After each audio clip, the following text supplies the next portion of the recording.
I কই আমনে আরে মিয়া কিতা কোন তাড়াতাড়ি আয় পড়েন মিয়া আমি এটা কই আইতাম কোন নেই আরে মিয়া একটা জিনিস দেখছি এটা করতে হইব আজকে তো আজকে আমার যে ঘোড়াটি আছে এটাতে আজকে একটা কালার পরিবর্তন করব হ্যাঁ আমার বড় ভাই হানিফ ভাইয়ের সাথে একটা স্টিকারের একটা লেবেল লাগাবো ঠিক আছে এটাতে আমরা একটা বঙ্গুর অবস্থা হয়ে রয়েছে অযত্নের কারণে হ্যাঁ এটা কি ফাইটটা ভুট্টা রয়েছে তো এটার একটা আজকে একটা লেভেল দিব গাইস দেখি কতটুক পর্যন্ত করতে পারি আপনারা আমার সাথে থাকবেন ইয়ো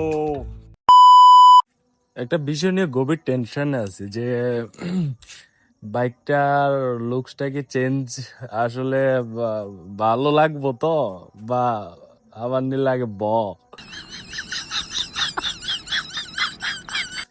আসলে এই বিষয়ে টেনশন করতে করতে আমার মাথায় নাই হয়ে গেছে বুঝছেন যাইতে যাইতে আনি বেগান ধরলো যেতে যেতে পথে পূর্ণিমা রাতে চাঁদ উঠেছিল গগনে কিন্তু গাইজ আমি হারাটা গগন টোয়াইয়া চাঁদ পাইলাম না দুধু মরুভূমির মতো একটা এলাকা হয়ে রয়েছে অতঃপর আমরা কুমিল্লা ক্যান্টনমেন্ট থেকে আমাদের প্রয়োজনীয় যত ধরনের সামগ্রী রয়েছে যেমন হট গান বিভিন্ন কালার পেন্টের পেপার যা আছে সবগুলো নিয়ে নিলাম প্রয়োজনীয় কিটগুলো নিলাম যেমন হচ্ছে মোটরসাইকেলে মানে এটা নাট বল্টু খোলার লাগে যত ধরনের রেঞ্জ পাতি আছে সবগুলো কিনে নিলাম কিন্তু গাছ ঘটনা হইলো এই কয়টা জিনিসপাতি কিনতে যে জীবনের অবস্থা বাজে গেছে 12টা চেয়ারের অবস্থা পুরো কামলা কামলা লাগতেছে তো যাই হোক আসার পথে মনের সুখে ব্রিজের উপর উঠটা সূর্যের দিকে চাইয়া চাই একটা গান ধরলাম তো কি গান এটা কমন না তোমরা চিন্তা ভাবনা করে জানাও কমেন্টে তো মনের দুঃখে বনে যায় কান্দনের কোনো সুযোগে নাই কারণ যে কাজ মাথায় লইছি এই কাজের শেষ পর্যন্ত আঞ্জামটা দিতে হইব তো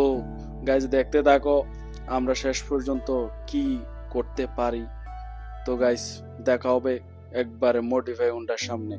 এট লাস্ট গাইস সারা রাত পরিশ্রম করার পরে আমাদের মোটরসাইকেলের ফাইনাল লুকসটা দেখো গাইস সারা রাত তীব্র কঠোর পরিশ্রম একটা নাট আর একটা লাগাই দেয় পরে আবার খুঁজা বাইর করি নাট কোনেরটা কই যায়